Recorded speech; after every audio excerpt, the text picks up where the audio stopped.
Okay, so good afternoon, everybody. So we'd like to make a presentation today about the societal and economic impacts of sea level rise. So to present myself, I'm a researcher in CIRED. CIRED, it's a laboratory or a research institute in Paris, which depends on 5 universities and a research center. It depends mainly on École des Ponts et Chaussées, on Agro Paris, on CNRS, on EHESS, which is a university for social sciences, and on CIRED, which is a research center on the agronomics. And my laboratory works on everything which has to do with political and economical aspects of climate issues, be them how to reduce greenhouse gases emissions, or be them what are the consequences of climate change and how it is possible to adapt to them. And so the matter of the impacts of sea level rise, it's something which is very, very wide, of course. And so today I will just do a presentation. In my presentation, I will just do a focus on one aspect of the question, which is a link with adaptation issues. Okay, so the first thing with the impacts of sea level rise is the fact that there are many sectors which are impacted. Sea level rise through the submersion of the land, and also through the increase of floodplain areas, of coastal floodplain areas. This can lead to a wide range of different consequences, such as casualties and health issues in case of storm and floods, destructions, decrease in business activity, but even biodiversity losses and bad consequences on ecosystems and so on. One important point in this case, when looking especially at the economic impact, it's the fact that you have to realize, maybe it's something obvious, but that the impact in case of an extreme event, like a storm, for instance, can go much further than the direct affected area. Actually, when you have a place which suffers a natural disaster, because a natural disaster can break transportation networks, because it can break communication network or energy networks, this can have an economic impact which goes quite far from the local affected place. For instance, this is not a coastal flood, but the idea is the same. Here you can see a map of the public metro network in Paris, and you can see what would happen in case of flood on the river, on the Seine River. And all the red lines are the metro lines which would have to be stopped because of such a flood. And the important thing is that you can see that the lines go further than the direct flooded area, and these lines would have to be stopped during several months, half a year or a total year. And of course, you can realize that a flood which will affect only part of Paris and only for a few days would have economic consequences which will affect the whole Paris, even the whole Île-de-France region, and for a very long time. And here I have only spoken about public transport disruption, but you have to realize also that because of natural disasters, there are some firms which can't work, but these firms are the suppliers or the clients of other firms, which them also suffer economic losses, and like that, you can have the economic cost of natural disaster, which can spread out in the economy. So it's something which is quite difficult to compute. There are some models which are trying to do that, but it really depends on the details of the local economic networks and on many details. Here, for instance, you can see one among many others estimations of such indirect costs of natural disaster. So this was made by a model developed in CIRED, and it took as a case study Louisiana, and the aim of such this work was to analyze what could be the total amount of indirect cost, that is all the business losses in the area other than the area directly affected, as a function of the direct losses of such a theoretical hurricane. And the interesting message is the fact that indirect losses grow non-linearly with direct losses. That is, they grow non-linearly with the strength of the storm and of the destructions. So of course, to do that, a lot of hypotheses has to be taken, but the main idea is the fact that when you have a natural disaster, there are some places which are impacted, but the true cost for society goes much further than the direct impacted area. Something else also is the fact that sea level rise will affect coastal areas and the places nearby, but it's also something which can possibly have create global consequences, such as international migrations, wars, breaks in international trade, and so on. And these indirect impacts can have consequences on possibly almost every place on Earth. So here again, it's easy to say that. It's very difficult to give some quantitative estimate or even to give some precise qualitative analysis of it. To study the impact of sea level rise on wars, for instance, it's something which we can't do so far, but it's important to keep that in mind. Okay, now there are many difficulties when one tries to quantify what could be the impact, or when one tries to analyze what could be the impact of sea level rise. Another big difficulty is the fact that actually the consequences of sea level rise will very strongly depend on whether we can adapt to them or not. Actually, sea level rise by itself, it's not an issue. It's just water which is going up, quite slowly actually, and it's only an issue if the society cannot adapt to it. And so a truly central question is what are the main constraints to adaptation, and why in some places, or why is it possible that the society will not be able to adapt to sea level rise? And I would like to focus my presentation on these constraints and on what could be some tools to try to solve them. So I have listed 3 main obstacles, which I will describe just after. Okay, first obstacle is the fact that climate change is a continuous phenomenon, and sea level rise is the same. That is, the water is going up slowly and for a long time, and it means that when one wants to adapt to sea level, to a certain sea level height, we have to choose 1 year for the level, but actually, if one wants to be truly adapted, one needs to be adapted not only for, let's say, the end of the century, but also for 2030, also for 2050, also for after the end of the century. And so, one big difficulty is the fact that we have to get adapted to a moving target. Here we have to find out how it's possible to adapt to a perpetually changing climate, and something which is not trivial. That's the first difficulty. There is a whole debate, let's say, related to that. It's the difference between reactive versus anticipatory adaptation.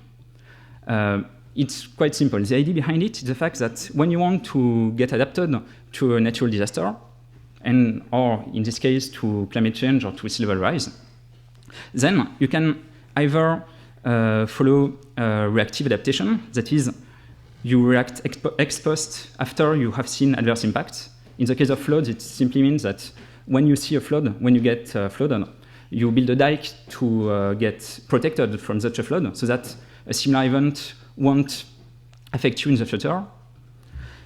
Another way to do it, it's what is called anticipatory adaptation. The idea is simply to take action before the impacts occur, that is, to find a way to measure what is the risk, even if there has been no floods, and to try to reduce the risk preventively. So what's important here is the fact that both approaches are taken in practice in different places around the world. For instance, one example of reactive adaptation is in New Orleans. So in New Orleans, the sea level has locally increased during the 20th century, and the city was regularly flooded several times across its history. And after each flood, new defenses were built or improved to protect the city from similar floods. But since the water level was still going higher and higher, the city was again and again flooded by bigger floods. So in this case, here is what we can get. You can see that the risk increases, then a flood happens, and you build dikes, then the risk increases again. It has to, the risk has to go higher than previous risk, because else you have already the good defenses. But if the risk becomes higher than the risk for which you have built some defenses, then if a flood happens, it's bad for you. So such a way to adapt, it's something which can be well suited if the risk is constant, but it's something which doesn't really work if you're in a context of rising risk, which is the case, for instance, for sea level rise. An example of anticipatory adaptation, it's something which I think was presented this morning. It's what happens, for instance, in Netherlands, where risk management processes have been implemented, and in which, across the country, the risk level is measured, and appropriate defenses has to be built to manage the risk, even if no floods has taken place. So in this case, what happens is that the risk increases, then it reaches a maximum acceptable risk threshold, in which case you build defenses, and so on. And so you keep living with a low risk. So here, of course, it's quite obvious that for sea level rise, anticipatory adaptation is the thing which needs to be done, but in practical life, it's not so easy, because politically, it's much more difficult to implement anticipatory adaptation than reactive adaptation, because it's more difficult to convince people that they have to act, that they have to spend money for something for disasters that they have never seen, and which just comes from some theoretical computations. So that's one first obstacle. A second obstacle to adaptation is the fact that an important part of sea level rise impacts are caused by badly adapted infrastructures. And the problem with infrastructures is the fact that it's very expensive and that their lifetime can be very high. For instance, I have listed here a few examples. Water management infrastructure have a lifetime up to 2,000 years. Energy production, it's 8 years. Natural disasters protections, it can be also up to 200 years, and so on. And what it means is the fact that if we want that all the infrastructures that we are building now will still be there at the end of the century, well, when sea level will have already risen, and if we want all infrastructures to be adapted at the end of the century, it means that we have to begin to act now, that we have to begin to adapt our infrastructures from now on.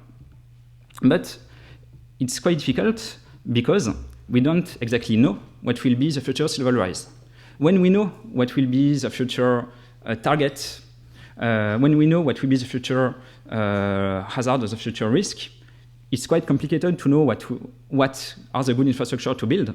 There are a lot of research about it and so on. But when you even don't know what is the future target, it's even more difficult.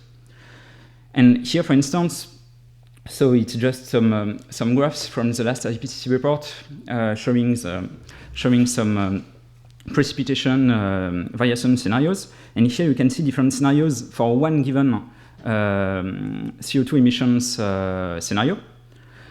And of course, if we add the diversity of models and the diversity of emission scenarios, then we can get many, many estimates. And of course, after if we add all the downscaling of all these scenarios and the fact that we have to take into account diverse phenomena, then it's quite difficult to give one given answer. And we always have to give many, many different figures for the value of sea level rise. And therefore, it's a tricky problem because we know that we have to act now. We know that from now on we have to adapt some infrastructures to future sea level, but we don't really know what figure we should take. A third difficulty, it's the fact that adaptation can involve bifurcations. What I mean by that, it's simply the fact that it may be too costly or even technically impossible to adapt at the merging, that is to maintain the same activities or to maintain what exists already. And sometimes adapting to climate change may require bifurcations, that is, bifurcations towards new activities or a displacement of population or activities to new locations.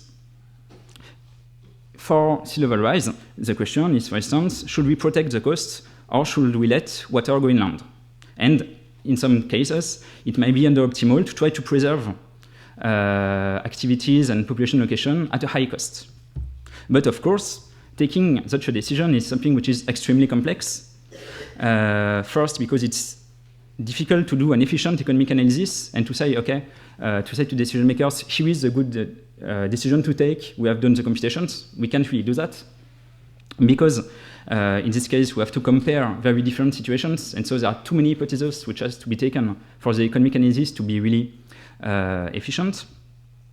And because for people to accept that there should be a bifurcation, it's always something which is quite difficult, and therefore to take the possibility of bifurcations into their vision, into what they could accept to do for adaptation, it's not trivial, especially if bifurcation are something which is optimal in only one scenario of sea level rise, but not in the others. So because of these three obstacles, it's quite difficult to get adapted to climate change. But it's not a reason for inaction. Actually, there are many ways to be able to adapt, even if there are these difficulties. For instance, here is one example of a project which did that. It's a project which studied adaptation options on the Thames estuary in UK. And you know that the Thames estuary, it's a place where storm surges are quite observed and managed because there is London just behind, and it's a place where sea level rise could have some big impact. And so what they did in this project is that you can see for different level of sea level rise, they took different adaptation options, some which are quite cheap, some others which are quite expensive. For instance, here you have improved Thames barrier, which is not cheap, but it's okay, and you have new barrier or new barrage on the Thames River, which is something which is very expensive. And for which of these adaptation options, they have checked for which sea level rise the adaptations were okay. And after they did that, they could design one roadmap that could be followed for increasing sea level rise. And so you see that doing that, the idea is that if at the beginning, when sea level begins to rise, they do this, then if it continues, then do this, then if it continues to go up, they do this, and so on. And the idea behind it, it's never to get trapped in a dead end and always being able to continue to adapt. When looking at, and this is what we can call a robust strategy, that is a strategy which is robust to the uncertainty. Actually, when looking at these robust strategies,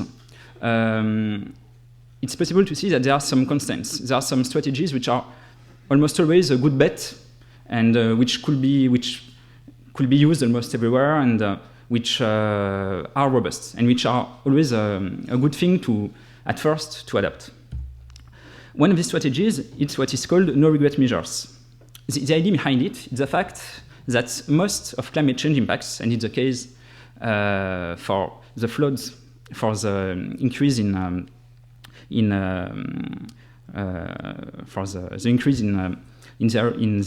flood-prone area caused by sea level rise, most of climate change impacts will be an acceleration of problems that already exist. They won't be completely new problems, but just some new problems which become even more problematic. And related to that, quite often we are not perfectly adapted to present-day climate. For instance, for coastal flood risk, in the case, in France, there are many people living in coastal places which are already prone to floods. So here you have a map, it's not for coastal flood risks, but for river flood risk, if I'm not mistaken. And you can see that in France, there is a huge percentage of buildings which are in places where floods can occur. And the idea behind the no-regret measures is the fact that dealing with already existing issue decreases in these cases, therefore decreases our vulnerability to future climate change impacts. And as it's good today, it's also good for each future scenario of climate change. And therefore, these are strategies which are okay, whatever the future scenarios of sea level rise, which we can compute. So here is another example, which was done on Mumbai, but okay, I don't have time to see that. Of course, it's something which is, here again, it's easy to say that, but in practice, it's quite difficult, because if we are already not completely adapted to the present-day climate, it's for good reasons. And we need to understand these reasons in order to be able to use such policies, which is not trivial.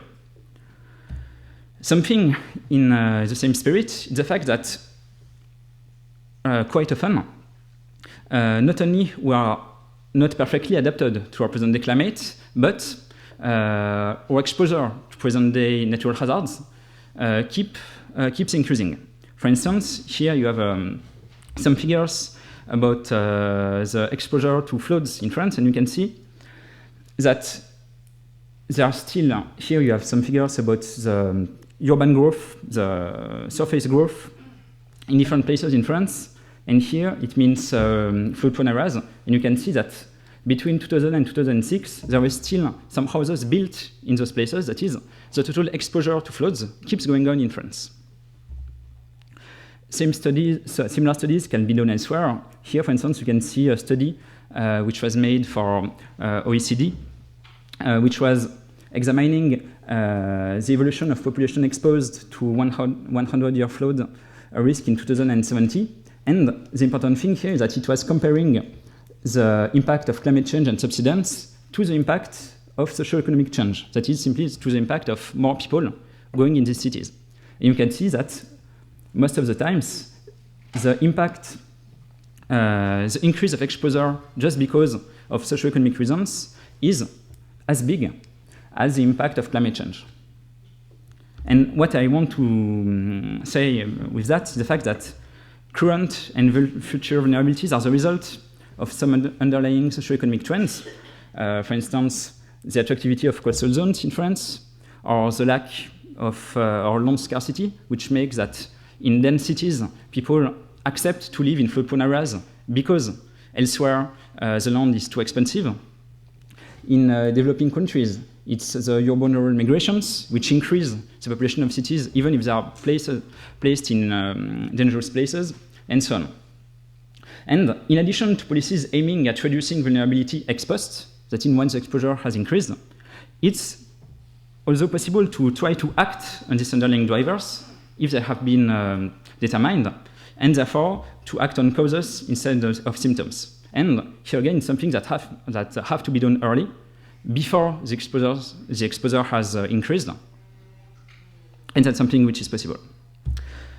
Finally, there are many other robust strategies which are possible. For instance, one thing which can be done is to favor reversible strategies over irreversible ones. For instance, to protect against floods, you have basically the choice between either building dikes or between preventing people from moving in risk-prone areas. Both can have the same results if nobody lives in the places at the beginning, but you can see that it's really two different political instruments. One big advantage of preventing people from moving to risk-prone areas is the fact that it's completely reversible. Once you have built a dike, if you realize that you have used a very pessimistic scenario and that the dike is too high, then it's too late. You have spent a huge amount of money. The landscape can have been completely destroyed. For biodiversity, it can also be bad. Whereas, if you realize that you have used a very strict land use planning, if you realize that you have really forbidden people to go to some places which actually are not dangerous, then, okay, you can just lift the plan and people can just go there. So, for some time, it may have been slightly bad for the city because there was less land available, so maybe it was, dwelling prices could have been increased, but what you have lost is much less than what you have lost if you have built a dike which is too high. Similarly, the same idea can be applied to many other things. For instance, favoring financial and institutional, that is soft adaptation over hard adaptation, it's something which is good because it's very flexible. If you realize that you haven't done the right thing, it's very easy to change it. If you realize that you have been too far, you can really go back easily. For instance, as much as possible to favor early warning, to favor insurances, to favor evacuation versus seawalls and dikes is something which is enables to be very flexible and to adapt more easily to an uncertain future.